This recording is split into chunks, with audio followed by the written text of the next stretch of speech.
En una tranquila aldea del norte de España, llamada San Esteban de la Sierra, el tiempo parecía no avanzar.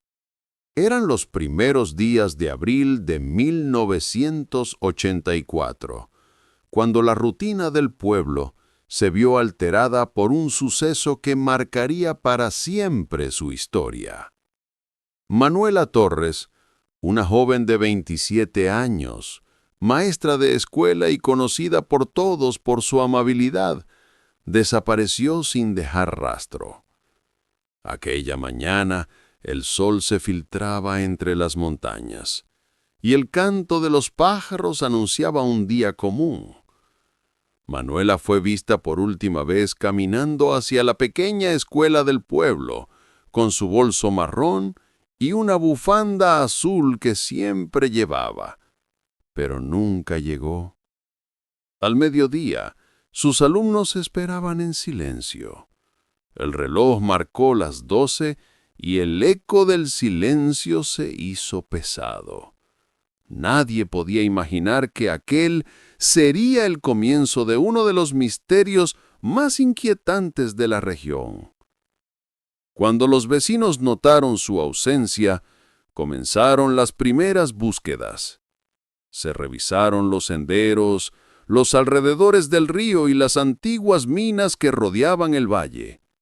Pero no había señales, ni huellas, ni testigos. Solo el viento soplando entre los árboles. La Guardia Civil llegó esa misma noche. Recogieron declaraciones, revisaron casas abandonadas y hablaron con los pocos forasteros que habían pasado por la zona en los últimos días. Pero nada. Días después, apareció algo que cambiaría el curso de la investigación. Una nota dejada en la puerta de la escuela. Estaba escrita con tinta negra, en letras torcidas y decía: «Ella sabía demasiado». No había firma, no había huellas, solo esa frase escrita con un trazo tembloroso. Los agentes comenzaron a sospechar que el caso podía estar relacionado con algo más grande que una simple desaparición. Algunos habitantes hablaban en voz baja de antiguos secretos del pueblo, de tierras heredadas, de dinero desaparecido en los años del franquismo. Durante los días siguientes, las noches en San Esteban se volvieron más silenciosas que nunca. Nadie salía después del atardecer. Las luces de las casas se apagaban temprano y en medio del miedo una pregunta se repetía una y otra vez: ¿quién se llevó a Manuela Torres y por qué? Las primeras 48 horas tras la desaparición de Manuela Torres fueron caóticas. La Guardia Civil desplegó agentes por toda la comarca, perros rastreadores, helicópteros y hasta voluntarios de los pueblos vecinos. Pero la búsqueda no arrojó resultados. No había señales de lucha, ni objetos personales, ni testigos que pudieran explicar lo ocurrido. El caso empezó a adquirir un aire inquietante. En la taberna del pueblo, los vecinos murmuraban teorías. Algunos decían que Manuela había huido con un antiguo amor. Otros hablaban de una secta que operaba en los alrededores. Sin embargo, nadie tenía pruebas. Una tarde, el inspector Luis Ferrer, encargado del caso, revisó la casa de Manuela con detenimiento. Encontró algo extraño en su escritorio, una pequeña libreta azul con páginas arrancadas. En la última hoja quedaban algunas palabras escritas con prisa. Si algo me pasa, miren en la Cueva Vieja. La llamada Cueva Vieja era un lugar temido por los habitantes. Se encontraba en lo alto de las montañas, cerca de una antigua mina de plata cerrada desde los años 60. Al día siguiente, un grupo de agentes, junto al inspector, subió hasta allí. El aire era denso, el suelo húmedo y el silencio total. Dentro de la cueva hallaron restos de velas, una tela rota y un medallón con las iniciales MT. El hallazgo reavivó la esperanza, pero también el miedo. En el informe oficial, el inspector escribió una frase que se volvería famosa. No sabemos si estamos buscando a una persona desaparecida o la verdad que alguien quiso enterrar para siempre. Esa noche, mientras el pueblo dormía, una llamada anónima llegó al cuartel de la Guardia Civil. Una voz femenina, casi susurrante, dijo: «Dejen de buscar, Manuela no está muerta, todavía», y colgó. El número no pudo ser rastreado. El mensaje, sin embargo, cambió el curso de la investigación. A partir de ese momento, el caso dejó de ser solo una desaparición. Se convirtió en un laberinto de silencios, amenazas y verdades a medias. En los días siguientes, algunos testigos empezaron a recordar detalles que antes callaban. Una figura vestida de negro rondando la escuela, una camioneta sin matrícula aparcada junto al río, y un extraño hombre que preguntaba por la maestra días antes de su desaparición. Todo apuntaba a que Manuela había descubierto algo que no se debía saber. Pero, ¿qué podía saber una maestra de un pequeño pueblo perdido entre las montañas? Esa sería la pregunta que el inspector Ferrer intentaría responder, y que lo llevaría mucho más lejos de lo que imaginaba. El inspector Luis Ferrer no podía dormir. La llamada anónima lo perseguía como un eco constante. Manuela no está muerta todavía. Aquella frase, fría y ambigua, resonaba en su mente. Decidió volver a revisar la vida de Manuela desde el principio. Había crecido en el mismo pueblo, estudió magisterio en Salamanca y regresó a San Esteban hacía 5 años para enseñar a los niños del lugar. Nada parecía fuera de lo común. Nada hasta que encontró una carta sin fecha entre sus papeles personales. Era una carta dirigida a una amiga en Madrid, escrita con una caligrafía nerviosa. «He descubierto algo que no debería haber visto. Hay gente del pueblo involucrada. Si me pasa algo, no confíes en nadie». La carta revelaba una posibilidad inquietante.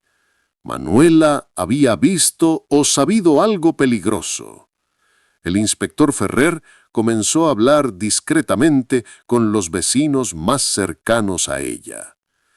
La señora Dolores, su vecina de enfrente, contó que Manuela solía salir de noche las últimas semanas antes de desaparecer. Decía que iba a caminar, pero regresaba asustada, como si alguien la siguiera. Un alumno, un niño de 10 años, también dijo haber visto a un hombre con sombrero oscuro, esperándola cerca del río 3 días antes del suceso.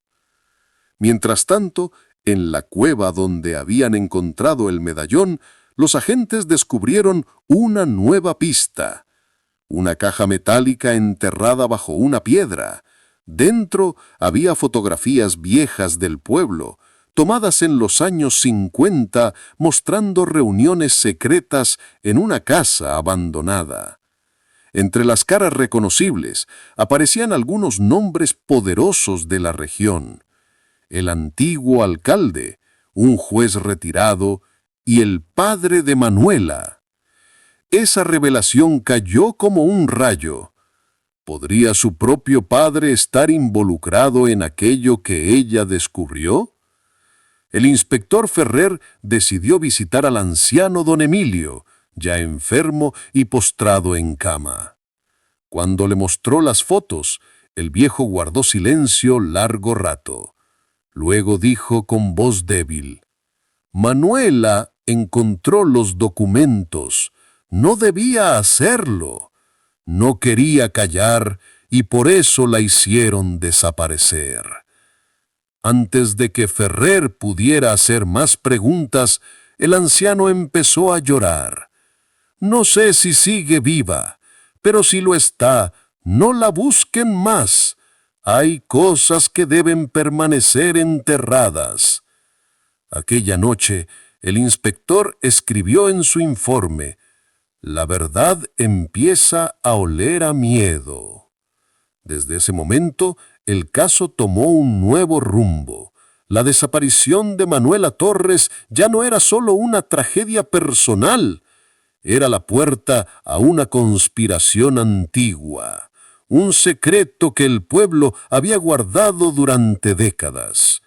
Y aunque el inspector Ferrer no lo sabía aún, lo que estaba a punto de descubrir en los próximos días cambiaría todo. Al inspector Lewis Ferrer sabía que el caso de Manuela Torres se había vuelto más oscuro de lo que jamás imaginó. Las palabras del anciano Emilio Torres, el propio padre de Manuela, lo habían dejado con una sensación de vacío, como si hubiera tocado apenas la superficie de algo mucho más profundo. A la mañana siguiente, una llamada inesperada lo sacó de sus pensamientos. Era el párroco del pueblo, el padre Raimundo, un hombre reservado y respetado. Le pidió que acudiera a la iglesia vieja porque había encontrado algo que podría tener relación con el caso. La iglesia de San Esteban era un edificio antiguo, de piedra agrietada y vitrales cubiertos de polvo. En la sacristía, el párroco señaló una pequeña trampilla detrás del altar. La descubrí al limpiar el suelo. No sabía que existía. Dentro encontraron una caja de madera sellada con cera. Al abrirla, hallaron documentos, fotografías y cartas fechadas entre 1952 y 1971.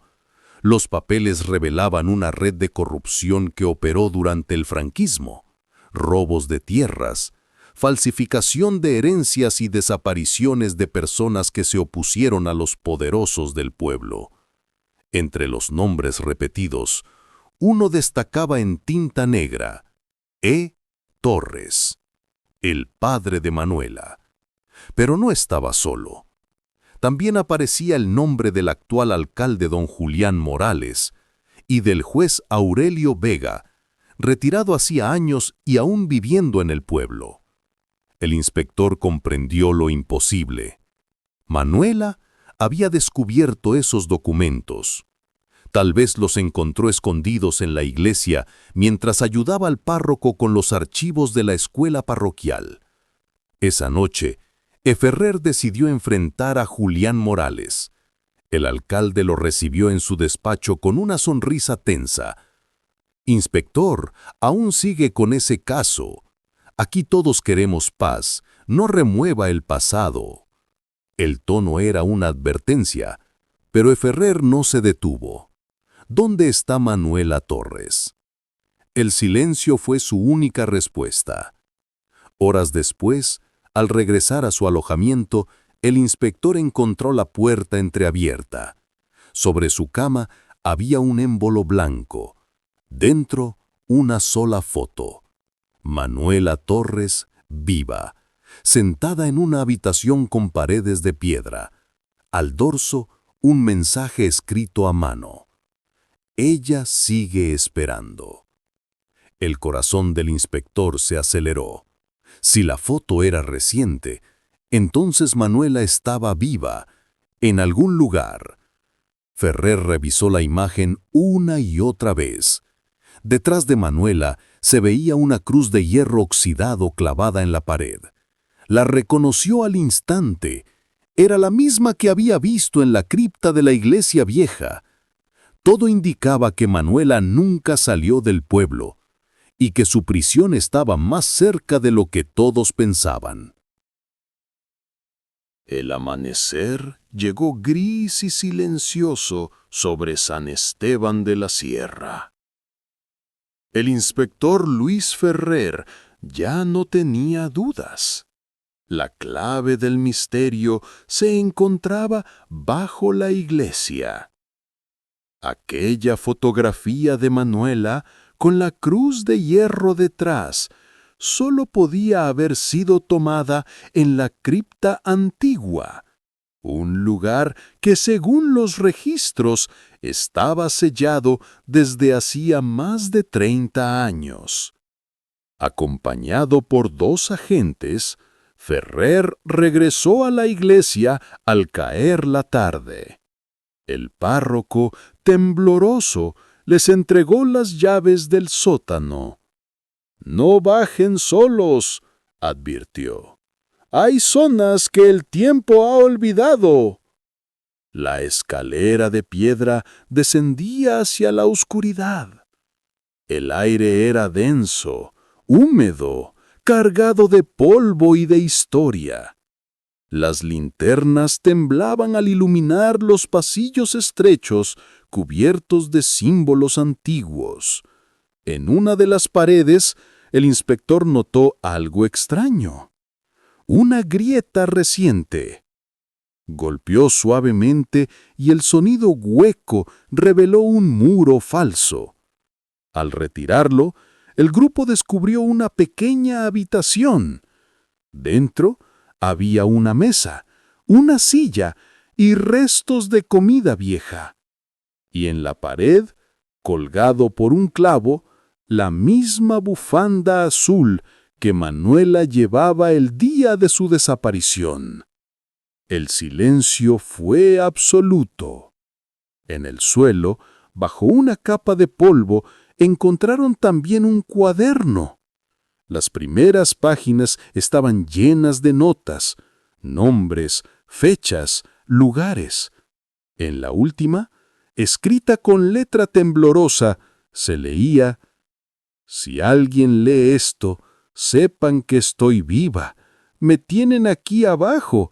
Escucho pasos, pero no sé si volveré a ver la luz». El inspector cerró los ojos. Era la prueba final.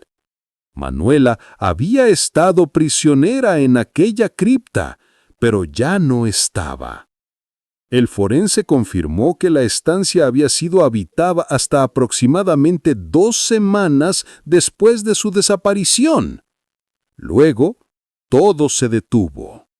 Los rastros se perdían. Pese a los nuevos hallazgos, la justicia nunca logró acusar a nadie. El alcalde Morales negó toda implicación.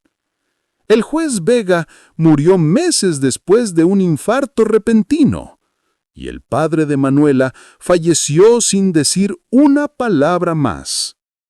El caso fue archivado oficialmente en 1986 como desaparición sin resolver.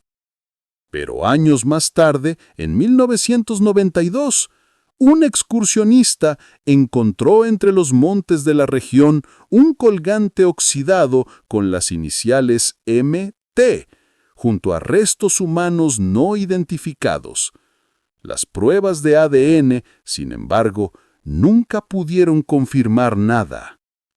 Hasta hoy, en el pequeño pueblo de San Esteban, los vecinos aseguran que en las noches de lluvia, cuando el viento sopla desde la montaña, se escucha una voz femenina que llama desde el valle: «¡No me olviden!». Y en la vieja escuela, donde todo comenzó, la bufanda azul sigue colgada en la pared como un recordatorio eterno del misterio que el silencio nunca quiso revelar.